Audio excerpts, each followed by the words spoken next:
the topic of measurement. And we're going to come at it very many ways. Measurement it was part of the driver of even the name Decisions 2020 for this conference, because we are struggling as an industry to get our arms around measurement variables, how they come together, and how they tell us something smart about what we need to do relative to the dollars and the mental work that we put against all the work in the marketplace. And there's a lot of confusion. So we're going to try and make sure that you're up to speed with all of the different initiatives that are going on in the marketplace today. And to do that, we're going to drive through a series of different sections. The first of which is I'm going to invite George Ivie on stage from the MRC. And we're going to give you an update on something that the 4A's together with the ANA and the IB have invested a tremendous amount of time over the years. It's something called 3MS, or Making Measurement Make Sense. The endpoint, or we reached, a significant step along the path of 3MS just yesterday, when the MRC released the cross-media guidelines for the industry. They're in public comment period. George will tell you a little bit more about what was released yesterday, the significance of it, and also tell you how we got from where we started 8 years ago to where we got to yesterday, what the future looks like.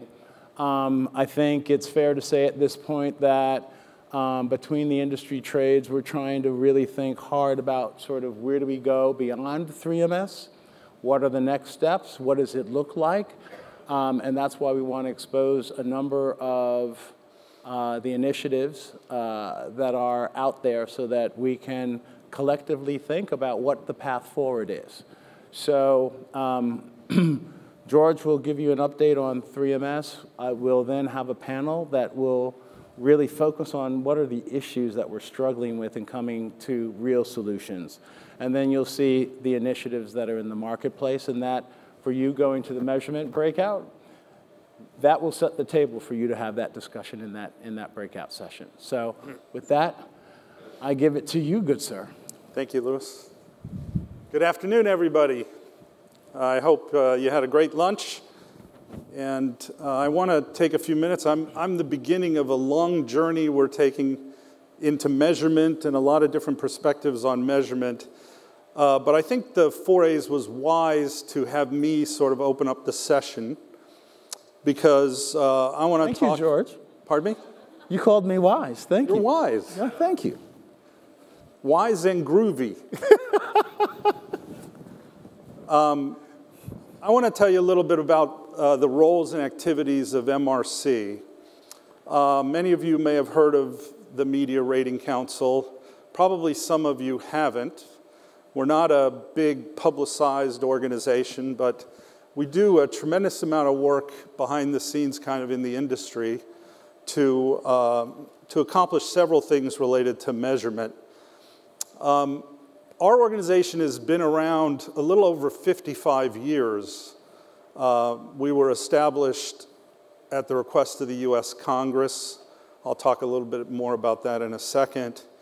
And we conduct audits of companies that measure media, some very notable ones like Nielsen, ComScore, MRI, stuff like that. Probably products your agencies use quite a bit. But nowadays, we're doing a lot of other things that are quite different. For example, we're auditing large digital platforms for the first time. Google, YouTube, Facebook, Twitter, Snapchat. We're in negotiations with Amazon and other companies to become audited, bring transparency, and enable third-party measurement in what they do. So the MRC is real busy right now doing quite a bit of things in the measurement space. We have several areas of focus. We set standards for how media is measured, and then we accredit products that our auditing process determines is compliant with our standards. And this just isn't a cursory review. These audits are very, very extensive, demanding, conducted by independent CPAs. Some of them take thousands and thousands of hours. These large platforms audits, for example, have armies of CPAs and thousands of hours of work behind them. And all that work is exposed to MRC members. For example, about 30 of the largest agencies are members, as well as advertisers and media companies of all types. And they see these audit results and work with the independent staff of the MRC to determine when the products meet the accreditation standards and we accredit them. So imagine you build a car. A year from now, we gather everybody together that bought the car, and they decide whether that car gets accreditation. It's quite a demanding process. And if you don't participate in MRC, I would invite you to do that. This way, your voice is heard in this process. We also work to educate our members. We have education sessions. And we're experiencing now a sort of a growing level of international recognition for what we do. I don't think because we're nice guys or anything. It's because we're setting these standards, and a lot of people around the world are looking at them to determine whether they want to use them, which is a good thing. I mentioned we were formed 55 years ago. I don't know how long it's been since you've seen a 1959 copy of the New York Times cover. But back in the late 50s and early 60s, there was a series of quiz show scandals that happened in the media business. And it involved media organizations rigging the results of quiz shows to perpetuate contestants on the quiz show. They won a lot of money back in those days. And that attracted audiences to the shows. And it was actually leaked and in a pretty ugly public way. And it caught the attention of the US government, who said, why would somebody do that? And they held a series of hearings called the Harris Committee hearings. And basically, the results of that process, which went on for 6 years, by the way, there were thousands of pages of testimony. There were even some measurement companies that went out of business at the time because they didn't measure. They just had a bunch of old guys sitting around a table, and they said, well, what shows do we like the best? And that's how they created ratings, and those companies are gone. But some legitimate companies persisted, and others have joined in since, and that's how we were formed, because the government recommended the MRC to, and back then we were called the Broadcast Ratings Council, to do what we do, and we've been doing it ever since.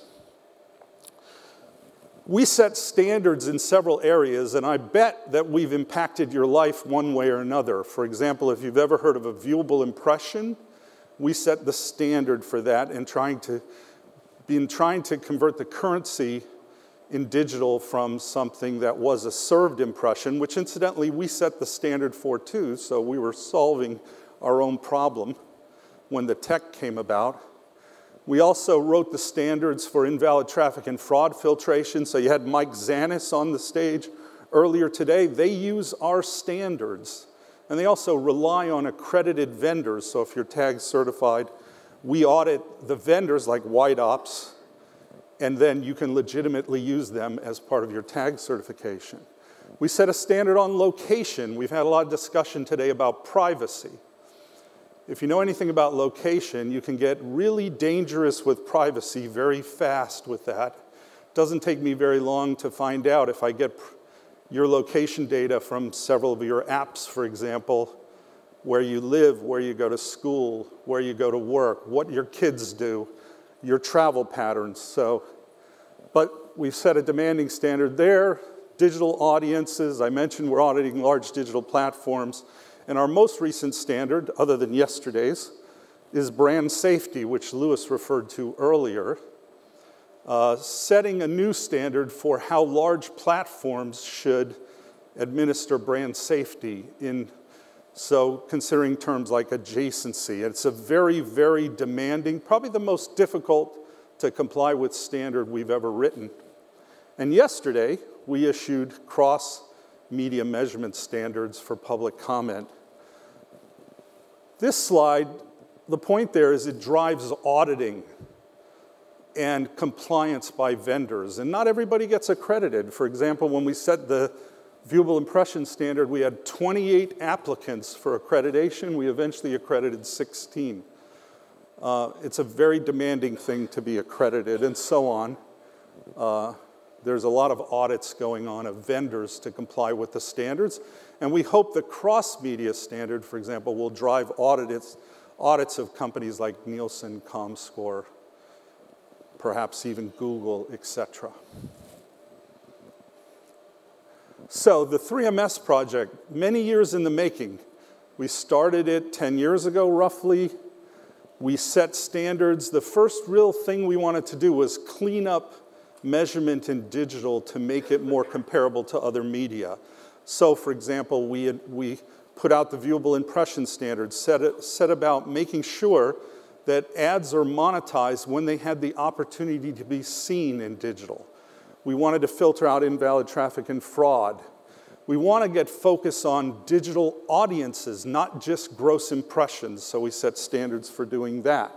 These standards have already been issued, and in many ways they've been adopted, so most of you guys have been affected in one form or another because of this. What we just issued yesterday was a new cross-media standard, so it's now. It's in public comment. We're looking for comments on it. I've already got a bunch of emails on it. And it's really establishing a framework. So you're going to hear from a lot of people talking about measurement, cross-media, how important it is. This is the framework. There were 300 people involved, more than that, 175 companies involved in a working group to set this standard over the last 2 years. There's a lot of really, really good thinking in it, motherhood and apple pie, good stuff. It should be complied with. So in your seat, you should look at that standard, become acquainted with it, and ask your vendors who might measure cross-media audiences to comply and be audited. It starts from a base of impressions, so we're counting impressions, valid impressions, so viewable, filtered, etc., as a building block, but creates a myriad of other metrics. For example, how to measure duration, how to measure reach, frequency, deduplication is covered in the standard, etc. So it's a measurement counting foundation, and it's the input into outcome measurements, which is really our next area of standardization. These are some of the key work areas of the standard: aligning exposure metrics, standardizing how metrics are calculated and defined in terminologies, setting guidance for consistent frequency measurement to enable frequency management across platform. A major problem if you're an advertiser in this room. How many times did people see my ad, and how can I control that? Simple question, hard answer. Integrating data. You're going to hear a lot about DMPs and stuff. We have sites to audit that. There was a panel earlier that said agencies should be audited. Heck yes, they should be audited. Come to us, we could audit you. Let's see how many do that. It ain't gonna happen. Preserves relationships and fair foundations for ROI and other outcome measurements. I'm almost done here, not trying to kill you. What's next for us?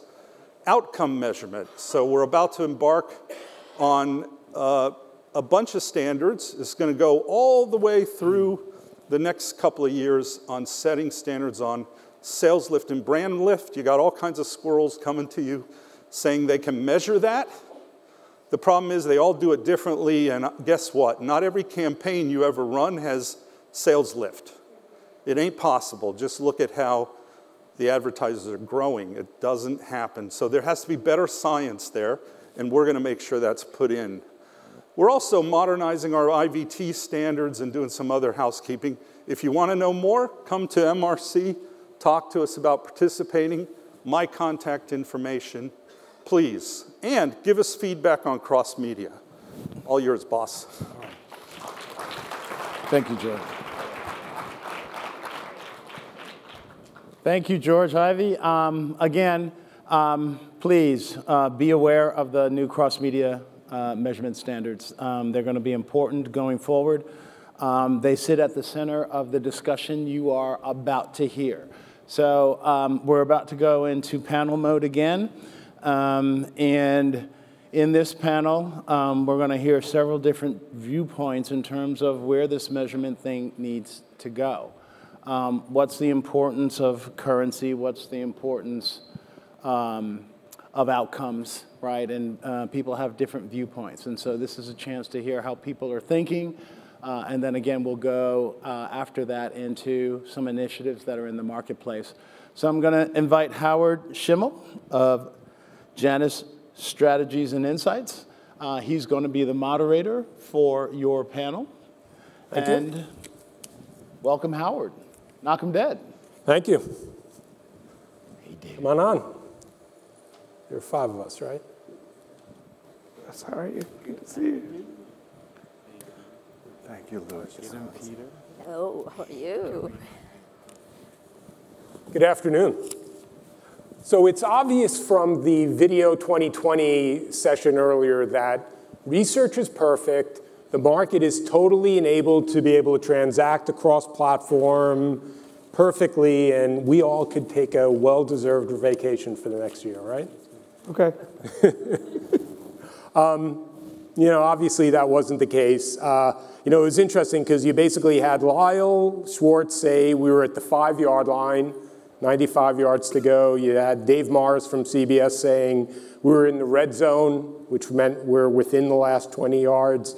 So we're somewhere on the field. It's a good thing, I guess. Narrowed down a little.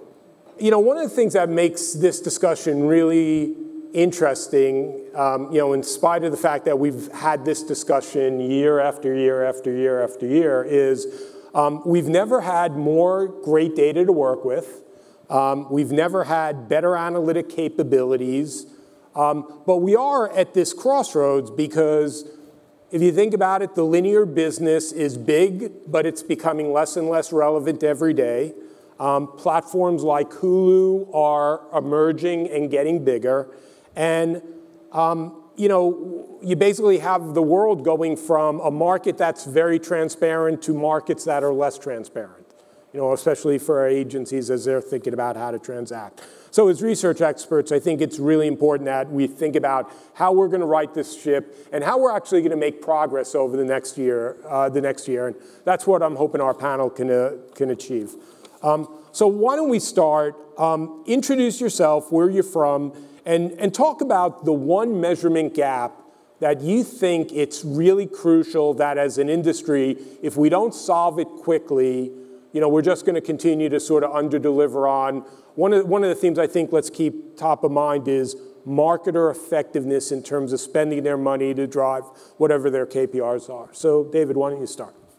Hi, I'm Dave Ernst from A&E Networks, and I head up advanced television and digital analytics, and I think that's a huge challenge, Howard, because just one thing out of the many, many things that I could talk about, I think they're related. The biggest issues are related to kind of transparency and the ability to integrate different data sets. I think, and they're related to things like there's silos and walls being built. As we're tearing down walls, there's new silos being built along the way.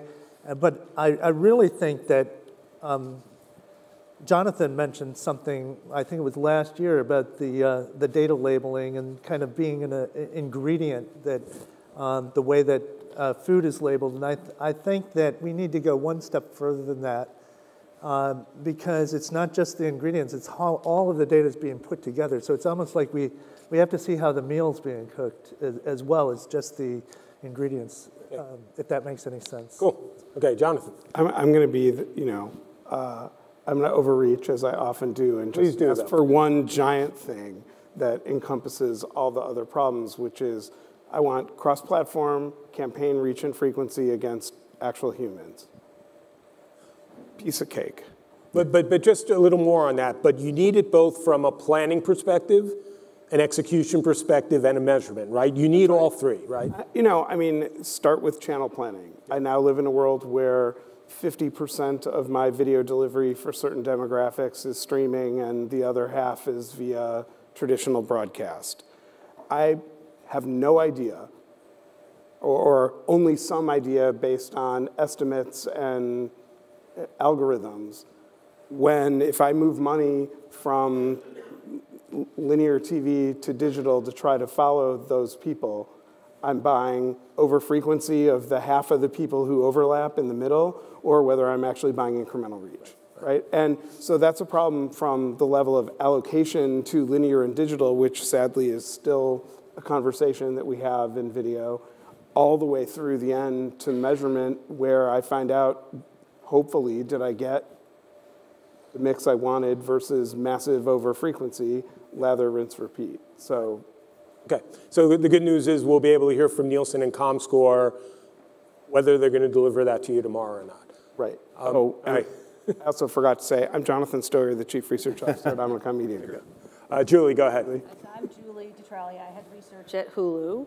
And yeah, I agree with Jonathan. In fact, we've talked about this. You know, I think that we get resistance from buyers in investing in Hulu because it's been thought of as an unmeasurable platform. And I would argue that it's not, and we've spent a lot of time making Hulu measurable in all the ways it needs to be in order to prove that buying media on Hulu drives business outcomes or brand lift or whatever it is an advertiser is trying to do. However, we are not a part of traditional planning tools that allow an advertiser to say, if I take this money and move it from here to here, this is what I'll get. And we're working really hard to make that happen, and we need to do it in ways that sort of leverages the first-party data that we have, but does it in a privacy-protected way, just pointing back to the panels that were here before, and where we're working with sort of verified third parties and counting all the viewers in the room, because all of the first-party data in the world won't tell you the people that are sitting in front of that screen. And people still, despite all the ways that watching TV has changed, people still gather together in their homes to watch shows at the same time, and we need to make sure we have some equivalency there, and that's all the things we're working on, but it's a big gap, and it's existed for a long time, and it's taken some time. Yep.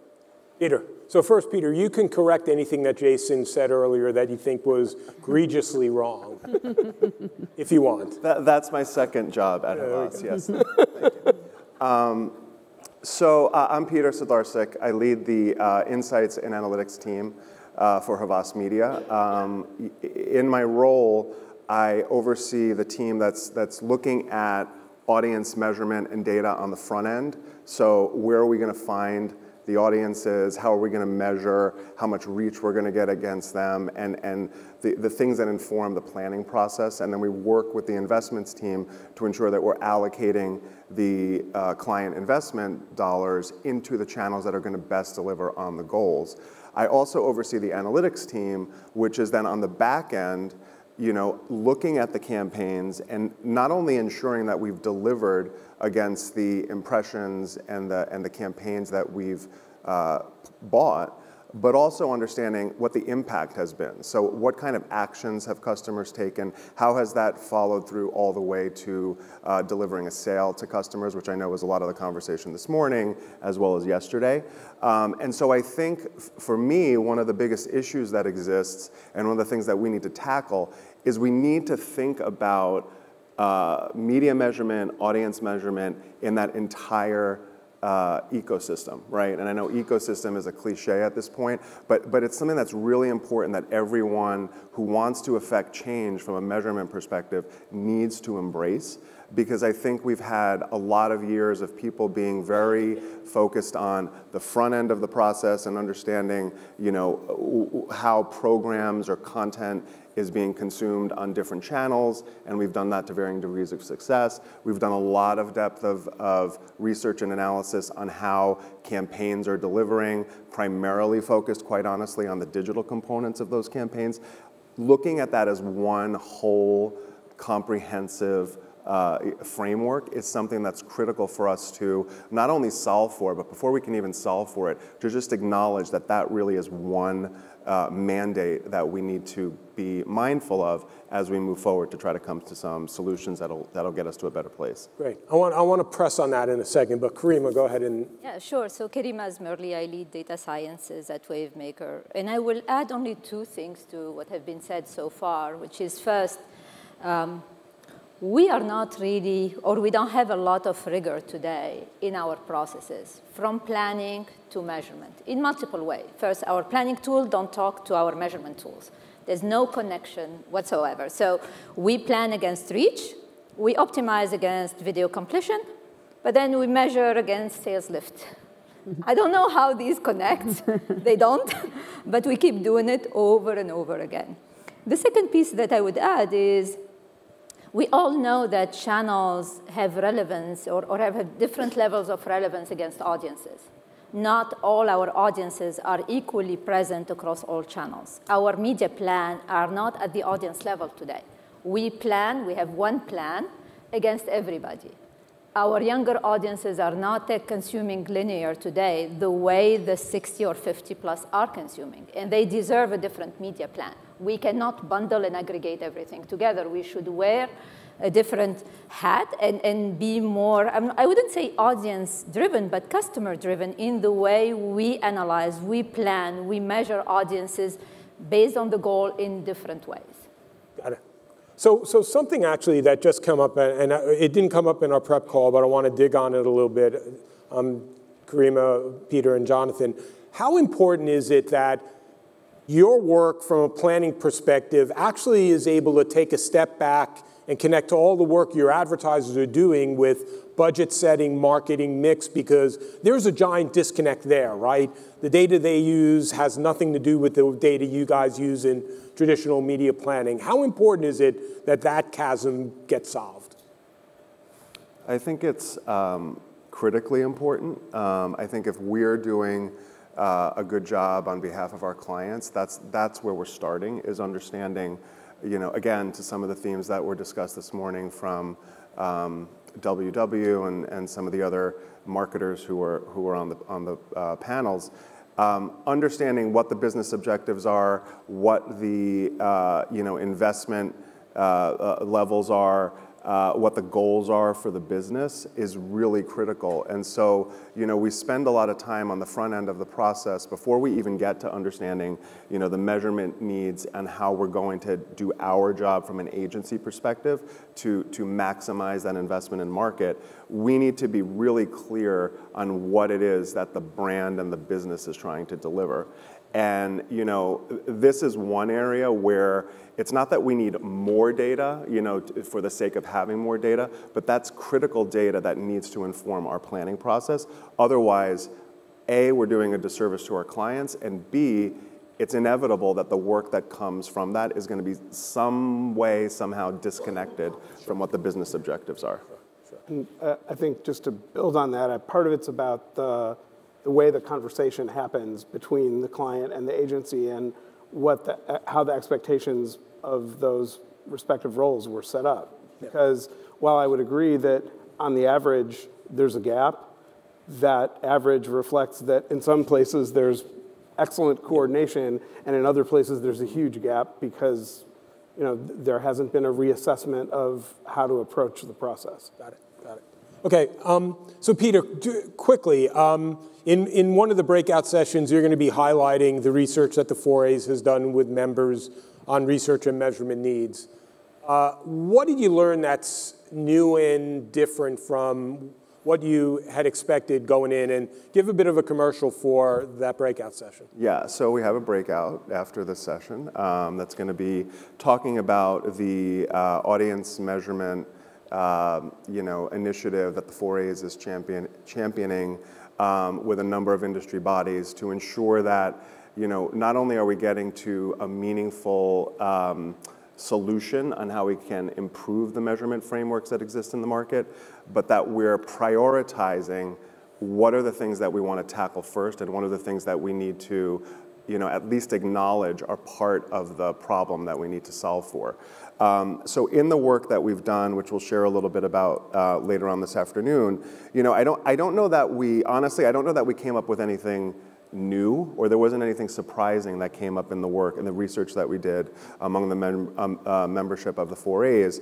But, you know, the things about being able to effectively get, you know, unduplicated cross-channel reach, not just from a video perspective, but across all the channels that we're investing in. The fact that that needs to link to attribution solutions, right? So I think sometimes we talk about unduplicated reach and cross-channel reach. That's just a means to an end. It's really so that we can adequately count where we're delivering our messages to consumers and customers so that we can measure what the effect is on the back end.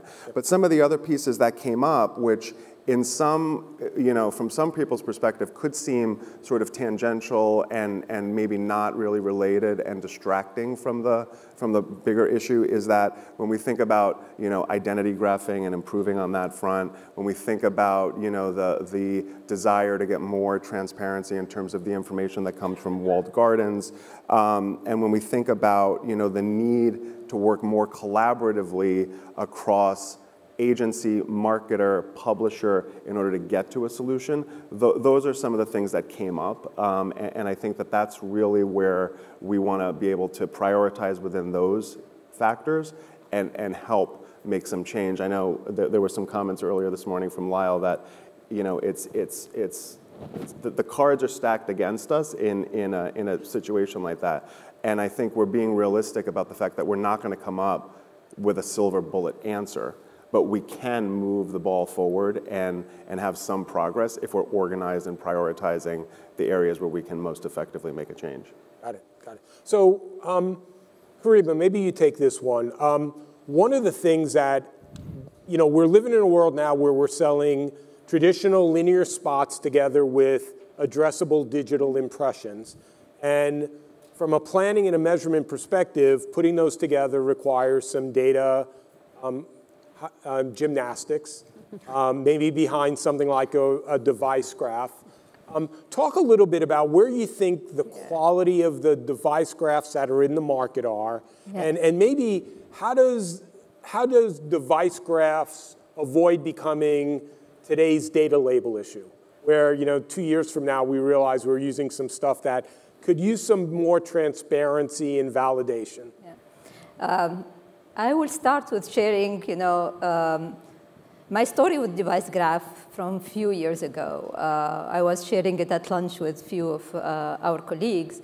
I figured out that I was using, you know, our home computer to do some purchases. And one day I was sitting next to my husband, and I looked at his Facebook. He was scrolling Facebook, and I saw all the ads from product I left in my cart, browsing on his Facebook with all the prices of the items I was browsing. I was not interested in sharing the price of what I was buying with my husband for sure. And from there, I went back and blocked all my cookies across devices, opted out from Axiom databases, opted out from Oracle, opted out from everywhere. So that tells you two things, like a bad device graph gets you opts out. We need a good device graph. We need device graphs to make the conversation with the consumers relevant. But a bad one hurts us more than helps us. And device graphs today are used for two things: to connect the dots so we have a 360-degree profile of users. And that brings me to the ACR conversation and the fact that we will end up with two solutions. One is from Vizio, one from Samsung. I don't know if that's the solution. We want to have a higher coverage in one profile. Many of us have 2 TVs, 3 TVs at home. That means there is more than one profile, and that means there is no deduplication of reach. So those are the issues of proliferation of tools. The second, we use device graph for measurement, and that actually tells us about conversions and how we attribute and how, you know, our campaigns are working well. However, we always, when we choose a device graph or we borrow a device graph, we ask a question about match rate. How much, you know, is my match rate? If I give you first-party data, how much you match it? And we are very happy to hear an 80%, a 90% match rate. No one of us asks the question about how accurate is the device graph. How predictive is that it's really the same household? You will be surprised if you go through that exercise and look at the quality of that data, how much garbage there's there. Sorry, guys. No matter what device, sorry for our partners here too, no matter what that device is coming from, no matter what technology, the error in those devices are still very high. And that goes back to the risk we are taking by using those devices to really predict and provide the wrong experience to our customers when we use them without knowing the accuracy of those devices or device graphs. So we should jump on validation and transparency today, Exactly. not wait a couple of years. And not focus on match rate only, but accuracy is another goal that we should have in mind. Yeah. So Julie, you represent Hulu, which some people could say is a walled garden. Talk a little bit about your view about, to fulfill what the agency guys have all said they need to do, holistic planning. Seems like it would require Hulu's willingness to provide some data into planning systems so they have some general sense of what $5 million in a month on Hulu buys from a reach and frequency against audience perspective. Where is Hulu in terms of thinking about that? What are you doing to sort of address that need? Yeah, I mean, we think about it a lot. We talk about it a lot. We obviously, when you talk to our legal department, our #1 priority is to make sure that we're using all the data in the ways that we're actually allowed to use the data. And we clearly have a benefit of having 25 million subscribers and the data that goes along with that, and the behavioral data that goes along with that. And we leverage it in all the places that we can to make measurement better. And I would say that right now there's really 2 main paths that we're walking on measurement. One is what I discussed earlier, which is working with third-party panel companies like Nielsen and Comscore, who have measurement on a variety of other platforms, and making sure that Hulu, which to a consumer, I know this came up earlier, is Hulu digital or TV, to a consumer it's TV, right? Sure. To buyers it's sometimes one or the other, or both, or they don't know how to deal with it. And that goes for all of OTT really. I just use, just not just Hulu alone. But to a consumer, it's TV, and the habits that we see in the way that people use Hulu, well, it's a more personalized environment, one that allows for choice and control and a different way to view. It's also viewed in a lot of the same ways as linear TV, in that people watch together, people watch during prime time, like a lot of these habits sort of remain. So therefore, we need to work with those guys because, first of all, they have a bunch of data on linear TV, and ours needs to sort of map to that in a way that can help an advertiser understand reach and frequency.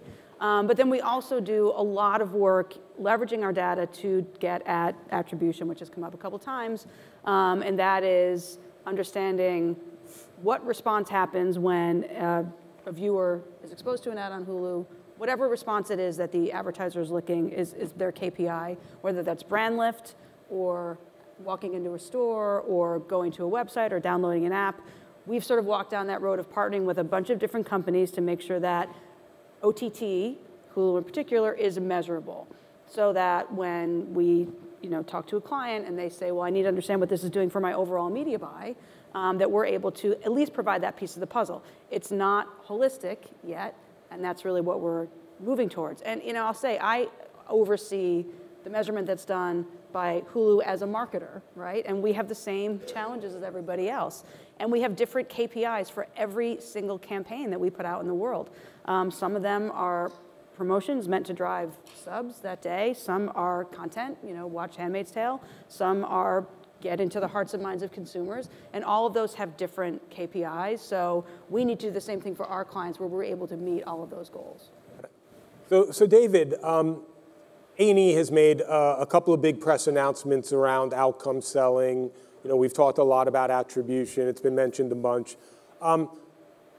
Where do you think, in a world where we want to do scale against outcomes, requires different skill sets than I think we have now. So maybe talk a little bit about your experience with that, and then what's involved in us getting to that becoming a material part of the way transactions happen between sellers and buyers? Yeah, so it was about this time last year that we announced that we would do deals based on outcome guarantees. I mean, for years we did demos, we moved to strategic targets, and all the way to outcomes now. we're working on projects right now. We did a few deals in the upfront, and they're actually in process right now. And I would say that, we think that we're going to transact with agencies and clients in whatever way, whatever the currency of exchange is going to be. So outcomes, we're finding that there's an appetite for that. It's early days. I think that in order to scale it, you need to have a confidence. I mean, any currency has to have a confidence.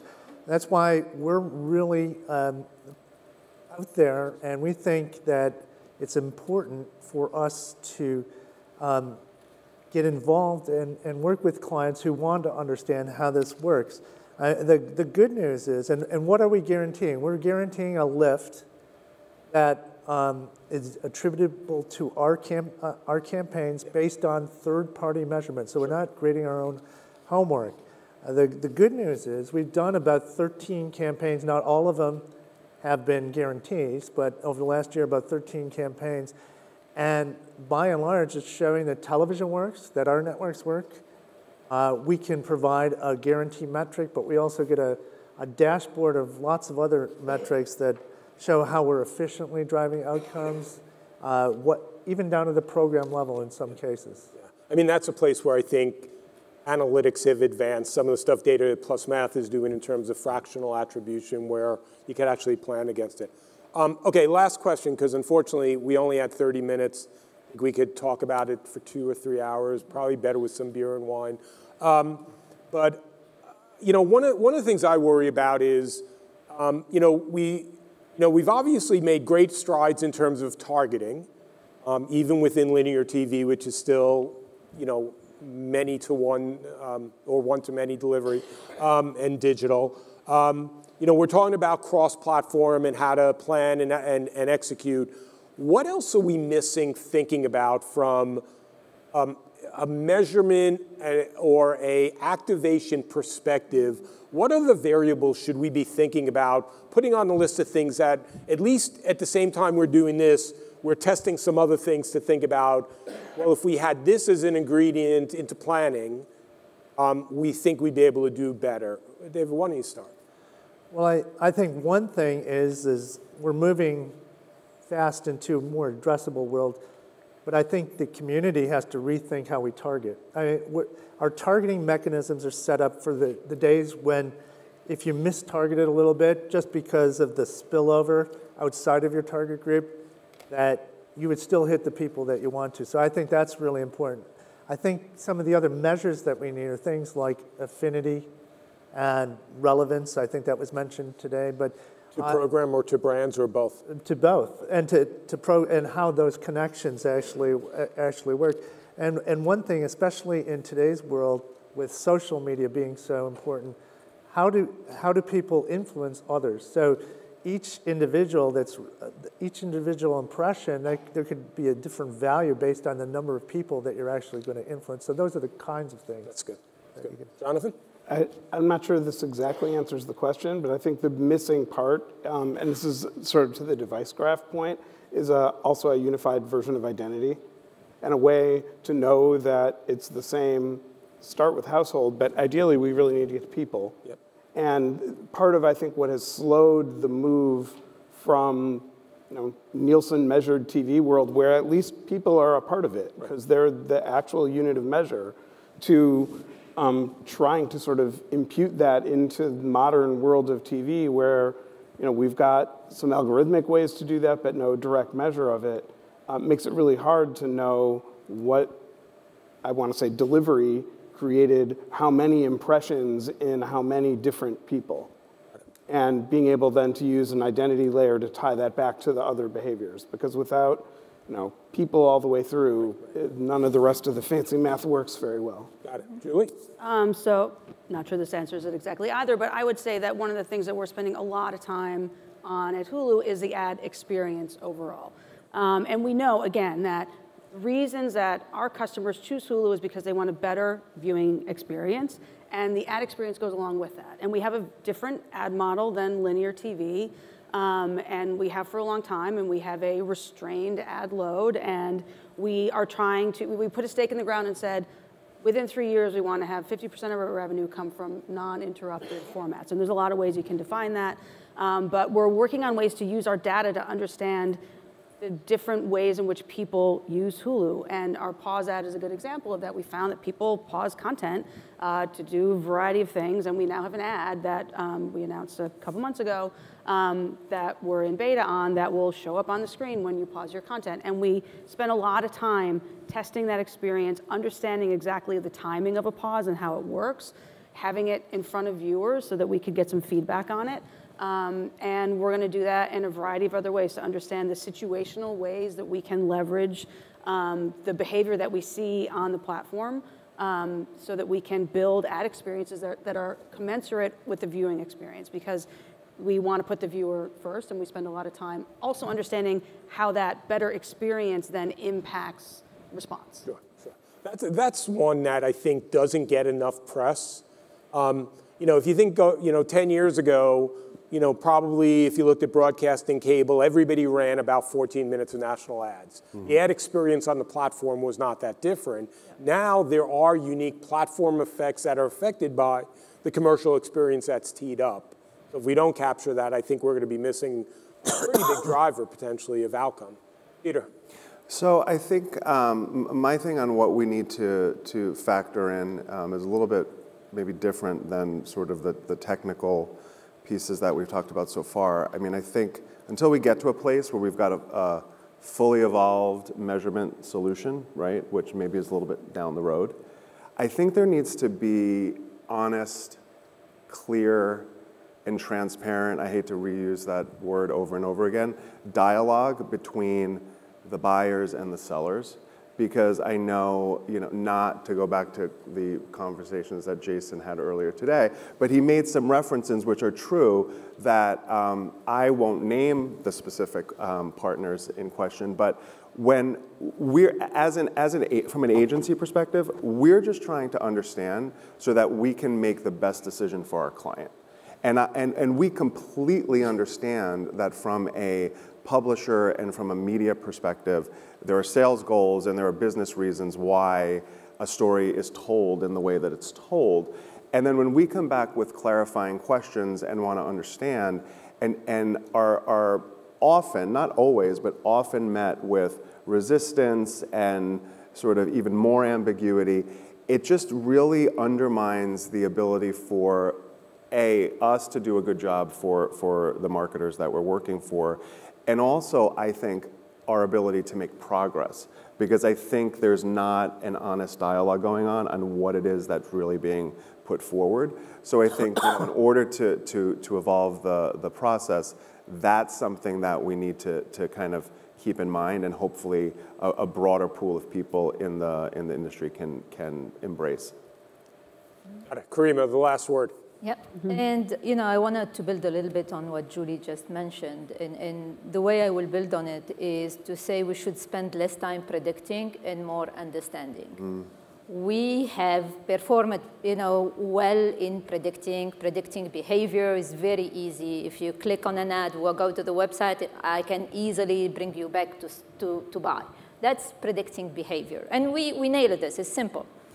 We have very little emphasis during the year in understanding the customer, because understanding unlocks way more potential. We can uncover a lot of different ways of serving content, being more relevant to them, and we are not spending as much effort there. We are going after short-term optimization, building algorithms to just predict behavior and not understand customers.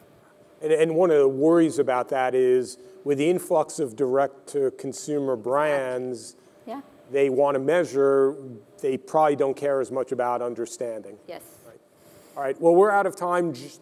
Join me in thanking the panel for a great discussion.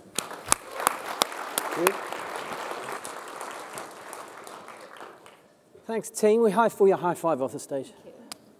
Great job, awesome job, thank you, awesome. Thanks so much, thank you very much, awesome. Down up. Awesome job. Right, so now we have 5 different, very different, but stimulating subjects that are going to take just 7 minutes each. So we're going to have a bet on whether we're through this in 35 minutes or not, all right? I reckon it might run to 38 minutes, but that's just a guess. So we've got all sorts of subjects here. We've got the Measurement Manifesto from Jane. We've got the Future of Television from David. We've got the Attribution Landscape from Jim. We've got Kelly talking about unlocking the power and potential of addressability. And first off, we have the amazing Sarah Hofstetter talking about some kind of life after agencies and what she's learned from an agency environment going to another side. So with that, I'd like to welcome Sarah up to the stage.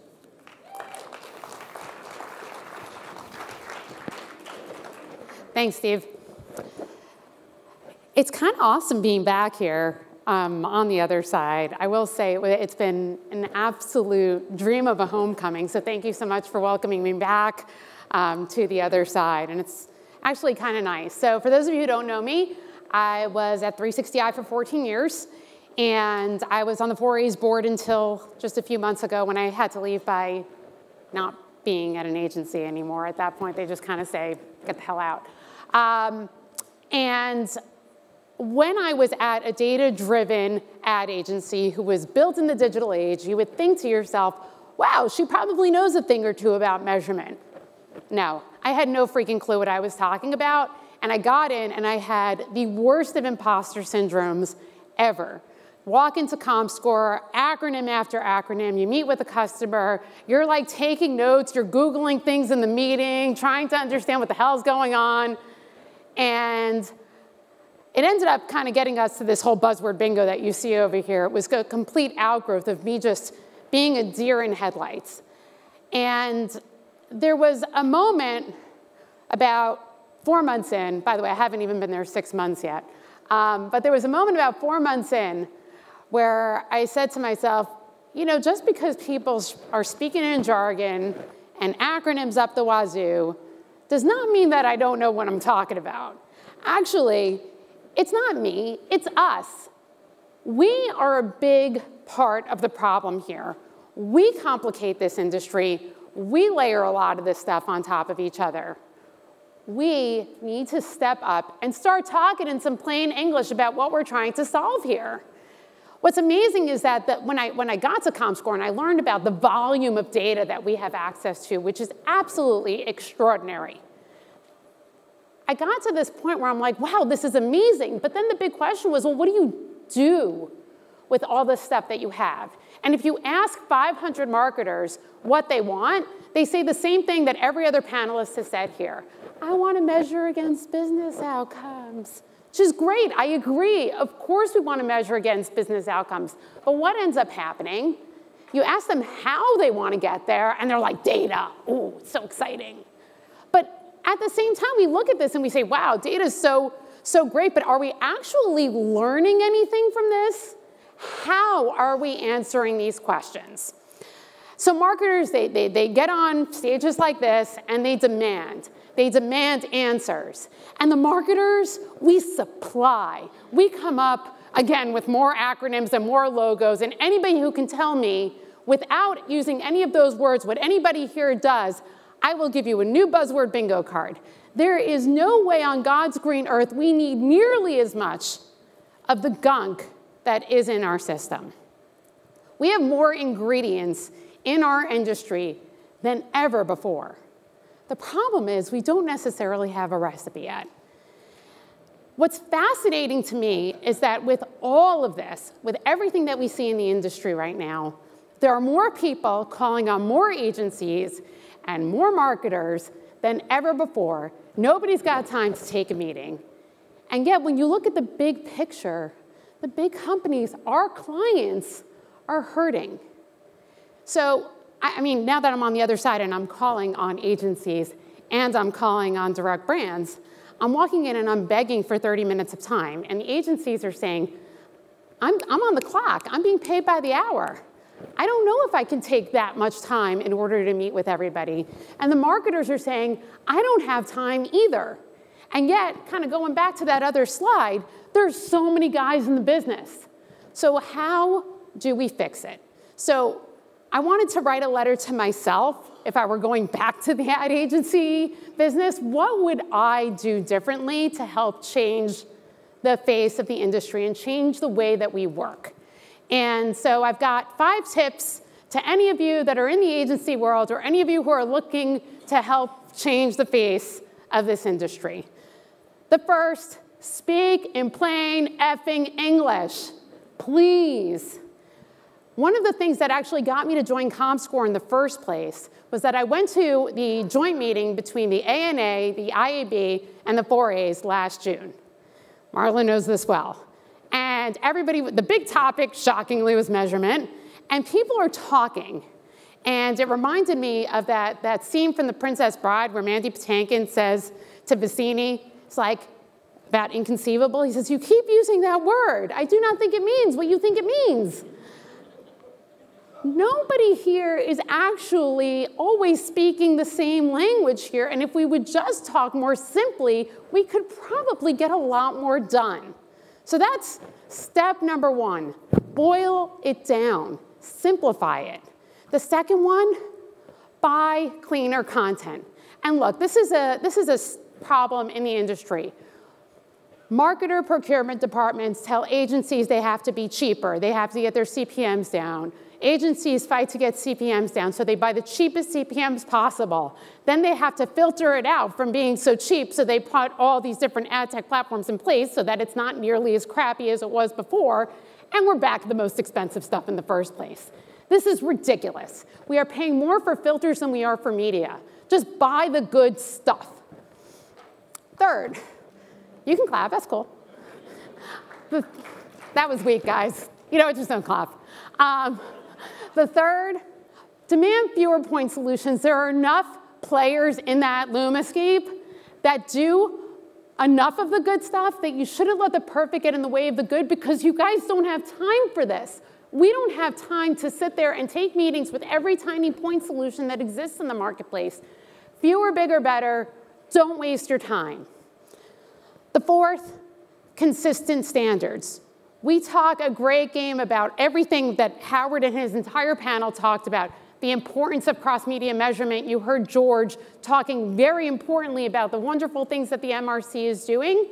And yet, when we actually go and buy and we're sitting there stitching the story together, it's not consistent. We haven't solved cross-platform measurement, and yet we're sitting here and we've got drones delivering stuff to your door with precision, but we can't measure cross-platform? It's garbage. Come on, we can do better than this. And the fifth, only buy media you can evaluate across channels and media types. Now, how many of you have been in this industry for more than 10 years?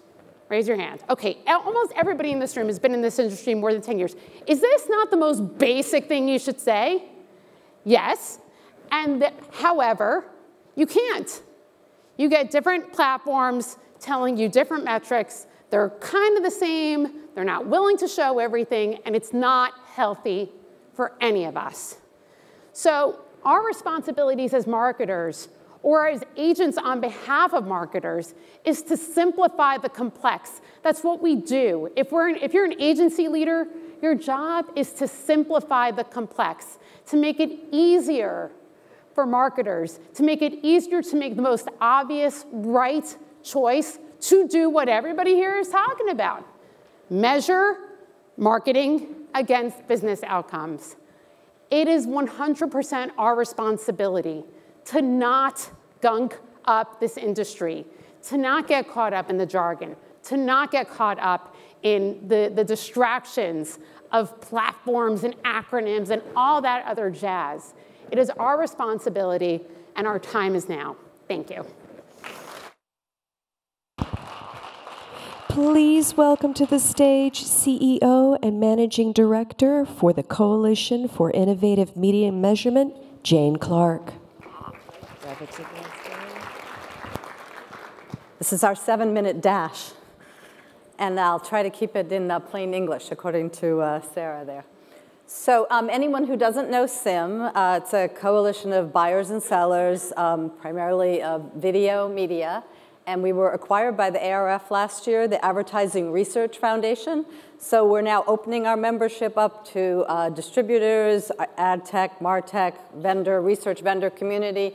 We welcome new members to help us in this challenge that we're all facing. So the SIM mission from the start has been how can we innovate to push along solutions for the industry for this problem we've been talking about all day here, cross-platform measurement, bringing more granular measurement into television, and also building these measurement platforms that we need going forward.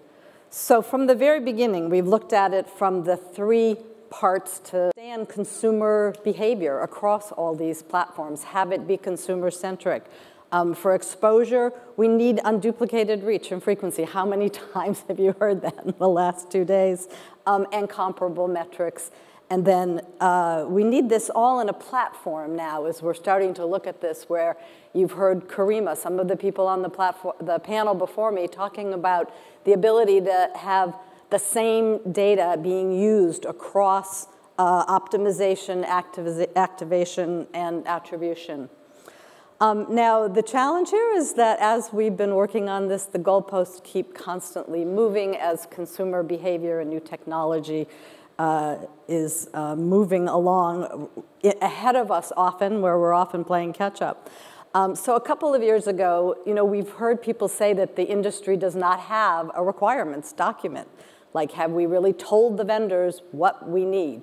Have we prioritized this for them? And so we decided, well, let's just write up the first draft of a measurement manifesto. This is what you do at the start of a movement. So we set out, it's a constantly evolving document, and we welcome input from all of you. We've set out now so far, we have 5 goals and 10 action steps. I'll go through them very quickly.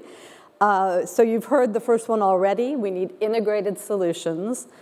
They need to enable, advanced precision targeting now. We've all moved beyond age and gender. We need comparable metrics. We've heard that from the MRC. We need deduplicated reach. And more, we need this in as close to real time as we can, because we need to optimize. This is what clients are asking for. So I'm going to be honest here. The very first requirement, it seems kind of obvious. I mean, the very first action step, it seems obvious that we need to agree on the requirements. But there are so many parochial interests in this industry, and we heard it very clearly on some of the panels here today, that for everyone to come together and actually agree on what it is that they want, it's not so easy. And these requirements need to make business sense and meet the business, and I will even add the sort of legal and privacy considerations of, all the data sharing, the rights. There's so many things behind the business decisions that go on. It's not just a research problem anymore. It's not just a technology problem. It's a business problem. SIM particularly, we like the idea of more, competition, open standards, objectivity, and we need solutions for both content and ad measurement. Even agencies and marketers need to understand content measurement just to understand consumer taste and attitudes and culture. So we've heard from George at the MRC. SIM is very supportive of this process. It may be a slow process, and not everyone's in agreement and aligned yet, but it's a very necessary process. We also are asking for, the hybrid big data and panel solutions. So set-top box data, smart TV data, they can be combined to be more complementary. You need panel data for calibration. Right now, we don't know who's in front of the television set when you're just looking at big data and how many of them. So we see the need for these kind of hybrid solutions, and no one's completely delivered on that yet. We'd like to have all video measured, in the same platform, out of home, VOD, DVR, DAI, local, digital video. There's all kinds of these techniques for doing it, software development kits, tags, APIs into servers. There's, we don't want to get too technical, but we want this all on the same platform. And that's the issue, is there's so many distribution platforms to make that comparable. That is a technical challenge. But if there is a will, there's a way. And we've been hearing a lot about identity. You need to be able to link households and individuals in a privacy-compliant method. using mega panels, using ID graphs, whatever works. We need transparency from third-party data providers. We've heard about this idea of a data label to tell us about the provenance of the data and the segments and where they all come from. We've heard about issues with accuracy, in third-party data. So there's still a lot of work that needs to be done there. We can't do this without clean data feeding into it. And lastly, it's kind of a SIM idea is that we are huge fans of AdID. I think Harold, I don't know if he's still in the room here, but we've been advocating for standardizing what we call the assets, at least. If we can't get to a complete identity for persons, we can at least call our assets, our ads, and our pieces of content. We can have standardized names for all of these. So this is just a brief little progress report. We have seen some progress, in the last year or so. We're getting cross-platform ad campaign ratings products coming out. They do even have some deduplicated reach, but there's still blind spots. There's still gaps. We have all the networks are coming up with their own. We have C-Flight, and every single network has their own way of, adding up all their impressions across platforms. If we could standardize that, they're probably all doing it in the same way. There has been a huge improvement in the last year that a lot of the smart TV data and the set-top box data ad exposure has increased the availability of TV attribution measurement, which has been huge. MRC is making progress. We now have this data label in beta, and IAB has an open SDK. We have an open watermark for embedding these identifiers, but we still have incomplete linking of identity. So we're a little bit like Vin Diesel, in Fast and the Furious, but he made it, and so I think we can also, and we welcome all of you to come and help to make that possible. Thank you. 7 minutes. Almost. Please welcome to the stage President North America of Magna Global, David Cohen. All right. Are we ready for a potent 7 minutes? I'm going to do it in 8.5, but don't hold me to it. Who, by a show of hands, has heard of FOT, Future of Television Advertising? Okay, maybe a third of the audience. I'm going to start with just a shout out to EY and Janet Bayless, who have basically been facilitating the FOT project for a year and a half, and they've been doing it gratis. So it goes without saying that we thank them for that. This project started in December of 2017, and it was a conversation with EY that we as an industry needed to come together in a longitudinal way to stop admiring the problem and start doing something about the problem. And the problem is something that we'll talk about in just 1 second. There have been lots of gatherings like this. Linda Yaccarino did one at NBC Universal. Joe Marchese did one at Fox. Michael Kasson did one for MediaLink. There's been lots of gatherings. We want to actually take those gatherings and actually do some pilots. And that was the focus of FOT. So we started with a mission statement, which I'm not going to read, but you can read what the mission statement is. And basically, the premise is consumers are outpacing us as an industry. And I think we've been spending a day and a half talking about exactly that. And if we do nothing, we're going to be in a world of hurt. So we actually need to take control of the matter. We started in our first meeting to define what is dystopia and what is utopia. Dystopia, what happens if we do nothing? And the answer is, we could have an ad-free future. We could have radical consolidation. We could have reduced consumer choice. We can lose jobs, we can lose efficiency, we can lose effectiveness. Ultimately, not to get all morbid, television could die and no one would care, because consumers still have access to plenty of high-quality content. There's just no ads. And then we talked about utopia. What does utopia look like? Utopia looks like a vibrant, ad-supported premium video ecosystem. It looks like fantastic consumer choice, personalized experiences, television as a frictionless platform. And we like the utopia side, obviously, better than the dystopia side. We started articulating the problem, and we picked the problem to solve, and I'll come back to that in just 1 second.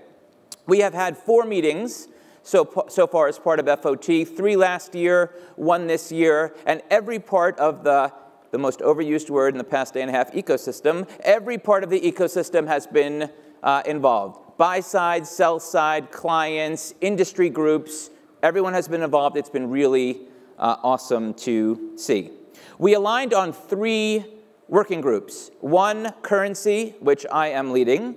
Data and measurement was Joe Marchese leading, and platforms was John Halley from Viacom was leading. And I'm going to talk about each one of these in a little bit of detail.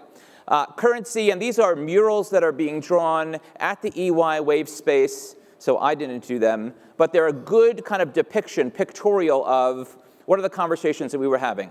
Currency was all about how do we think about counting, not value, counting the same way across platforms, across screens, and across channels. And we basically ended up with 2 things. Number 1, an acknowledgement that in digital, we have an actual impression against an actual user that's viewable, ad and bot free. In television, linear television, we have C3 and C7, which has been around for 10 years, which is an aggregate or average of all commercials in that telecast. Those 2 things can't be combined, in our opinion. One is very, very granular. The other one is an average. So it was an acknowledgement that we needed to do something about that. Ultimately, we should make television have actual commercial ratings. God forbid. But we decided that was a leap too far. So what is 1 step closer than we are today? And we ended up thinking about exact commercial minute ratings, ECM. I'll come back to that in a second.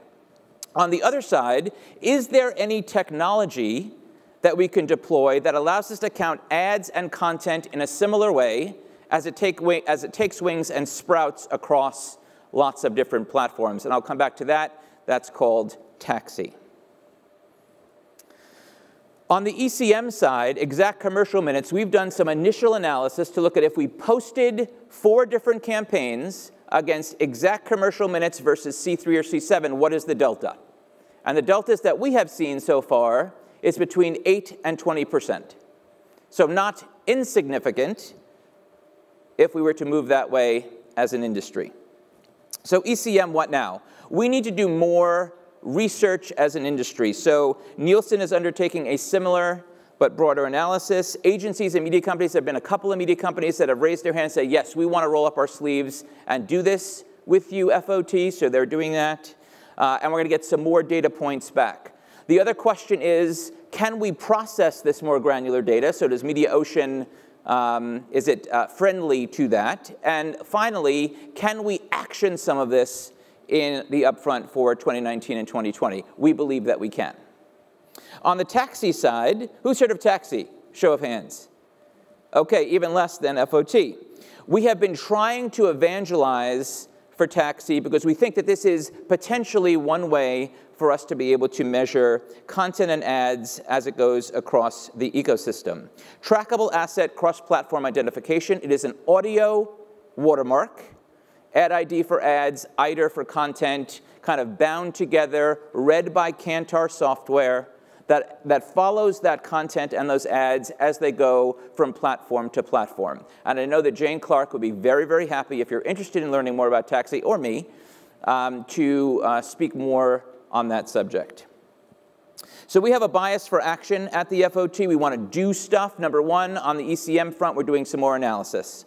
Number 2, on the Taxi front, it's about adoption. Adoption on the ad side, adoption on the content side. And we're looking for some partners to help us test Kantar software on set-top boxes and Kantar software in connected TVs. So we actually have some partners that have raised their hand for that already. Moving on to platforms. The conversation around platforms is, do we need to create an Uber platform for the industry? Because I can assure you, if that was the goal, that would be in the too hard pile really, really quickly. Do we need to make an assessment as a group of Xandr versus Freewheel versus Google? Nope, we don't need to do that either. What we're starting to do, and that's kind of like we start by starting, is reassess the business rules. How do we identify the largest seed audience, persons 2+, as an example, and then start adding business rules on top of that? Who are the partners in each stage of that process, like Freewheel, like LiveRamp, like ComScore, that can help us audit delivery across multiple touch points? We're about to launch a pilot with a couple of different partners. We have 4 publisher partners that have signed up, Turner, NBCU, Fox, and Viacom. And we have a number of brands that have already raised their hand and said, yes, we want to do this. If you are interested in participating in this, please see me. We'd be happy to get you on board. One of the things that's really exciting about this is we're defining what does the post-buy of the future look like. And I can assure you it doesn't look like what it looks like today. Finally, we have data and measurement. And I have to admit, of all the things that we are doing, it is probably the least far along. We have, although, agreed that we don't need to recreate the wheel. There has been lots and lots of work in this space, most notably just coming out of the MRC as of late. How do we take the great work that is happening and build upon it? And there's a whole group of folks that are focused on doing just that. I hope I have illuminated you in the past 7 or 8 minutes on the future of television. If you have any other questions, please see me afterwards. Thank you very much. Please welcome to the stage co-founders of Sequent Partners, Jim Spaeth and Alice Sylvester. Clicker? Would you care for the clicker? There we go. Yay, finally, it's our turn. I'm so excited. There's still people in the room. It's great. Yes, thank you. Thank you. So we're going to talk about attribution. You don't get too far in this business and in a conference like this without talking about attribution. It goes right with data, goes right with data privacy, goes right with accountability and measurement. So we're going to talk about this quest for total advertising value and attribution. Right now we're very, very focused on developing systems that help people optimize in real time or in mid-campaign, and yet we think there's a bigger opportunity here to ensure that advertising is getting credit for its contribution to brand building, and that's what we're going to be talking about here. So Jim, how did we get here?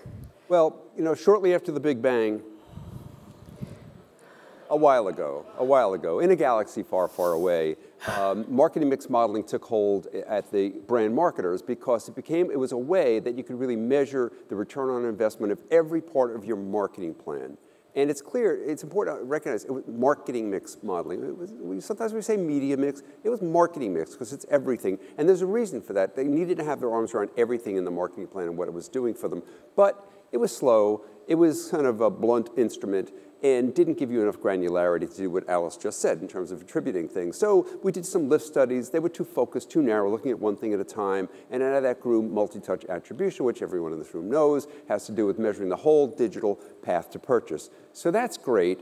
But then I think the television folks got a little jealous. So what did they do?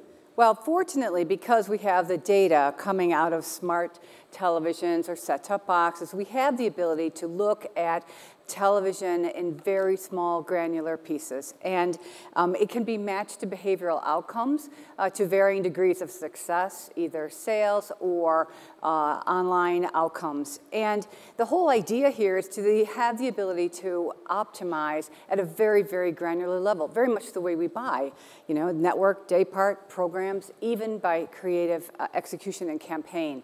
The wonderful promise of attribution is that it can be read on a daily basis or a weekly basis. It's typically fed through the data system so that we have this kind of instant review of what's working and what's not working. They're run through either AI, machine learning, where you train models to see the patterns in the data, or through tests and control. So it's very interesting, and I believe that we have had the opportunity to take what we learned in digital attribution, and skip a couple of the serious hiccups about last click attribution, where all the credit for the conversion was done at the last touch point. We don't seem to have those kinds of issues. It's a more sophisticated solution at this point. But, so here's the big but. You know, the new data science, new analytics, it's fascinating, it's wonderful, it's exciting, it's great, it's never been seen before, but there are certain fundamental, we'll call them laws of nature. There are things that we know about advertising, the way advertising works, the way advertising creates value for brands, that may or may not be represented in the attribution models that you're looking at. And we think they're really, really important. There's a real business reason here, because if the model isn't measuring it, you're not really, you're selling television advertising short. So what are some of those laws of nature? Well, the first one is that all brands have baseline sales. Baseline sales means if you stopped your advertising tomorrow, you'd continue to sell a lot of Tide or a lot of Charmin or a lot of, Hallmark cards. And why is that? Because of the long-term effects of the advertising that had gone on beforehand, and consumers are habitual. They'll stay in the category. So without the ability to do baseline sales, we're not really getting a good sense of whether or not the advertising campaign, the television campaign, drove incremental sales over this baseline of stuff that was already going to be happening. So we have to ensure that we are really only attributing the effect to the television advertising. And one of the other things about the way advertising works over time is it's not like you saw the exposure, you ran out and bought a new Audi. It just doesn't happen that way. So, and fortunately, you don't forget the advertising that quickly. Advertising effects linger. I'll do a graph in the air. It does this, right? So the effects linger and they decay, they decline a bit over time. And that's something we've known and we've modeled for decades and decades. And if you're not measuring that full effect of advertising over time, days, weeks, months often, then you're not measuring the full value of advertising. If you don't measure it, then you're selling television advertising short. Another one of these areas that we think is an immutable law of nature is that advertising has diminishing returns. As media people, you understand, it's a reach curve. It tops out. It's a saturation point at which no more exposures are going to drive any more incremental sales. And if you're not adding that into the attribution models, you're undervaluing television advertising. Another thing we know about how advertising works is it's born inside a marketing plan, right? So what is the brand manager doing? When he orchestrates this whole marketing plan, they want to see all the elements, all their investments work together. So for example, advertising, we've known for a long time, advertising can make promotions more effective, right? You drop a coupon, you're going to have somebody redemption, somebody's sales, or whatever it is. And with the advertising support, it's going to work harder. We have endless stories these days about upper funnel and lower funnel coordination. We know the lower funnel conversion media work harder when there's support from upper funnel metrics driven by most likely television. And if you're not measuring that effect, those interaction effects, that additional contribution of television advertising, you're selling television advertising short. And there's one more. Advertising generates halos. If you advertise on one of the brands in a big franchise, you are likely to be influencing sales in the other, the flankers or the other varieties and everything. We have to be able to take that kind of behavior into account in order to get a full value of what television is actually doing for the brands. So there's a lot to be excited about out here. It's a new world. We're traveling. We have this quest, this adventure. But you know what? Don't be naive about it. It can also be about as scary as this guy if you're not getting it right. You really need life support in this environment.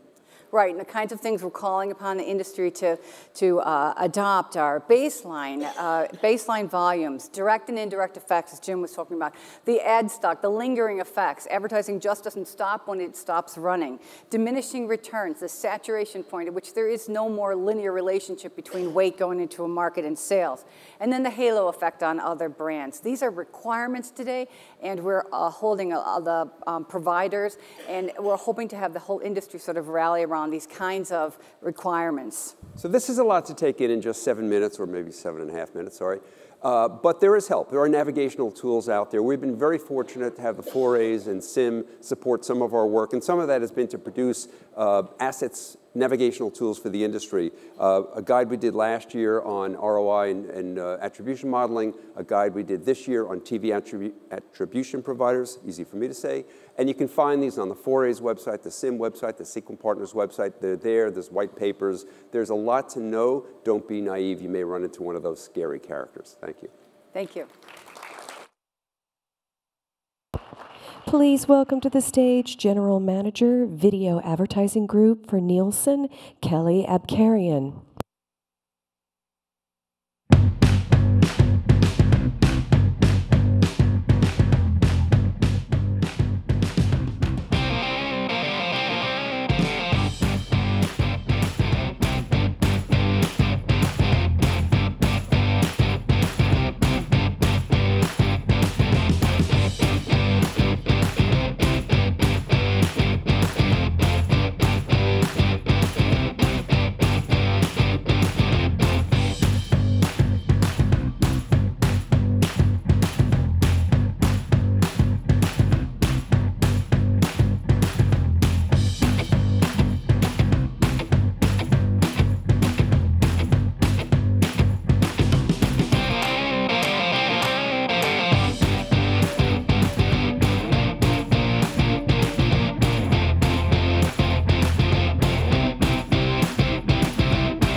Hello.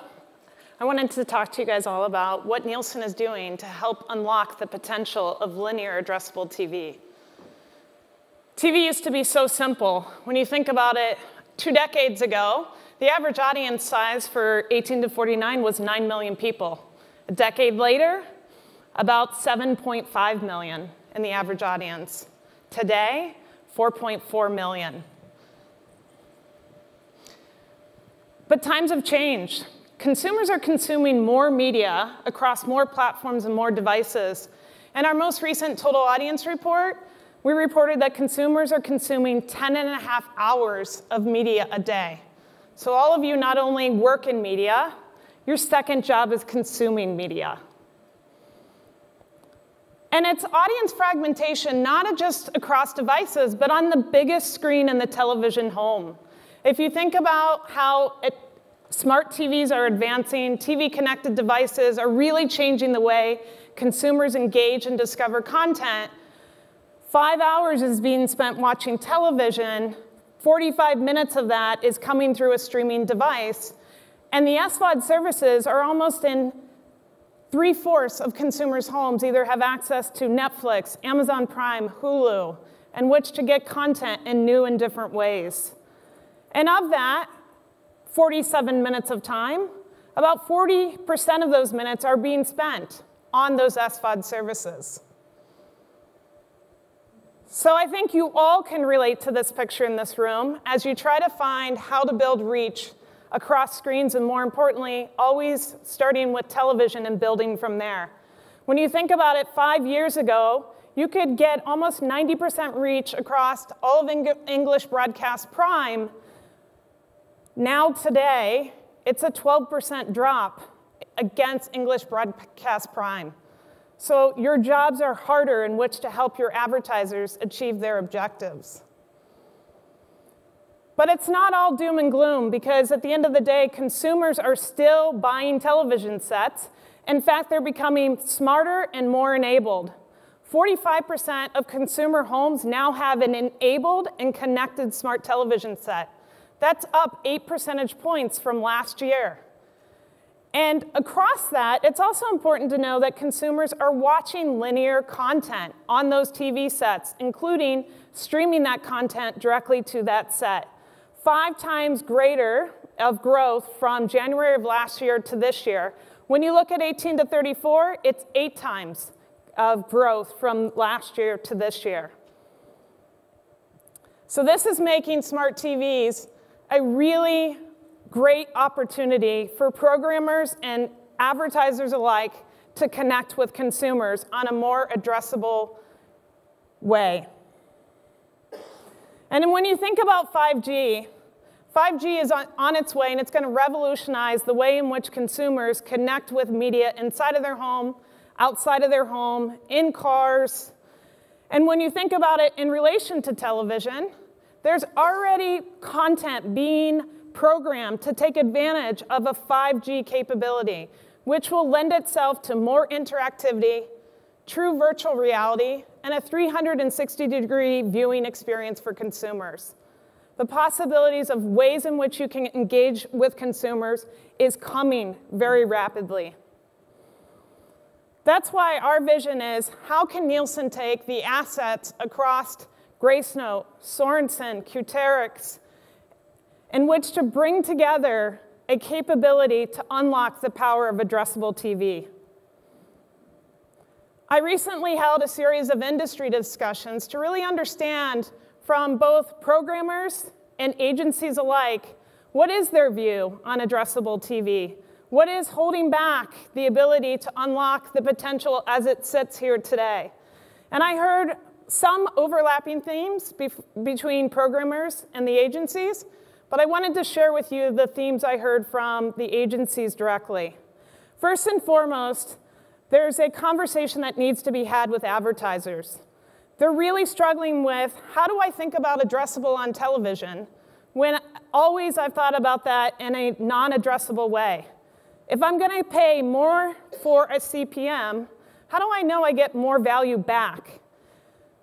A lot of education around how addressable is being activated And how do I understand how to use that in concert with linear television?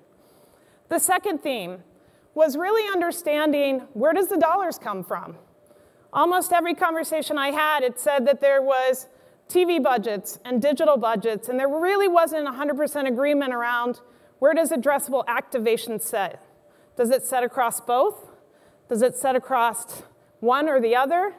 And how exactly should that budget allocation exist? The third is that there is a need to understand some comparability back to the way television has been measured, both in terms of efficiency, but also in terms of marketing mix models and other attributions that have created historical norms and benchmarks to understand the performance of television. How can we really link this to help advertisers truly understand the value of addressable TV? And then C3, C7 came up in every conversation I had. How do I know I'm not getting double charged? How do I ensure to my advertiser they don't buy one perishable unit on linear television just to find out that someone else actually got a portion of that avail that then they paid for the full avail against? So it's critically important that there's transparency and trust and how the metrics are coming together to account for a linear mass reach model versus addressable and bringing that story for an advertiser together. So my rally cry, and for those of you who don't know, this is the movie 300. It's about overcoming odds. And it's about, I believe that our moment is now in which to bring the industry together to collaborate.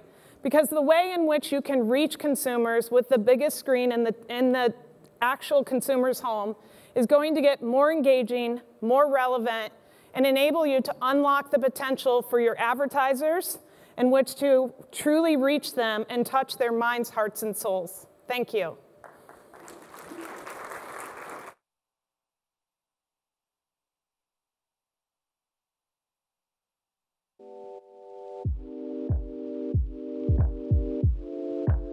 To our 7-minute speakers. Who is your favorite? Measurement is... Any favorites? That was a joke. Right, what we're going to do now is we're setting up for a quick break, and then we're going to do breakout sessions afterwards. But to give you a sense of what's going on in these breakout sessions, we have a short video from Twitter, and then I'll come and give you instructions for the breakout in about a minute's time. So please roll the video.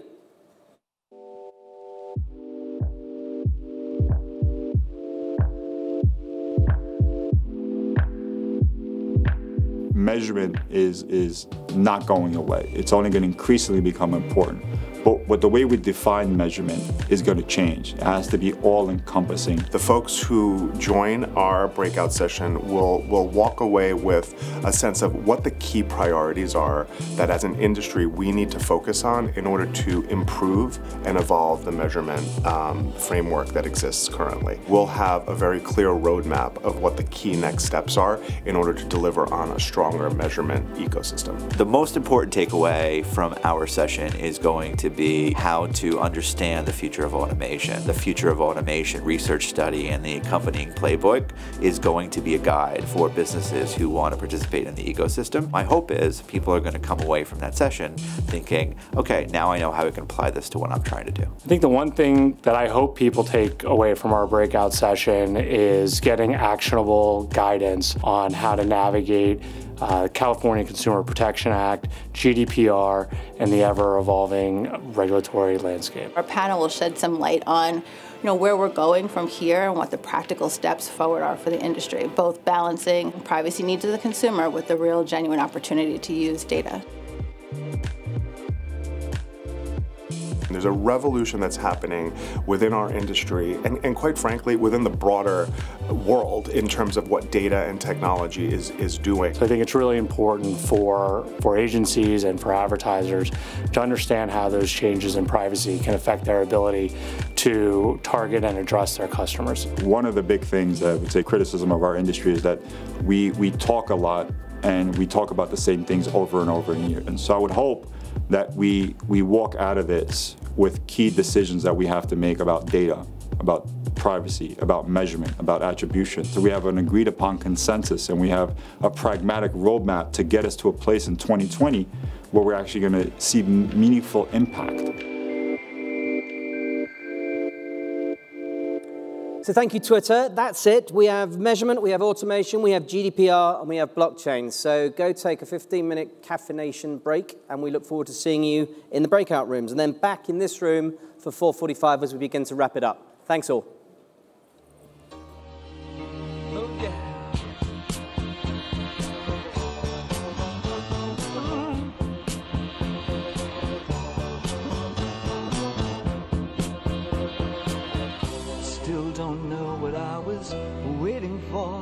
And my time was running wild, a million dead-end streets, and every time I thought I got it made, it seemed the taste was not so sweet. So I turned myself to face me, but I've never caught a glimpse how the others must see the faker. I'm much too fast to take that test. Change it.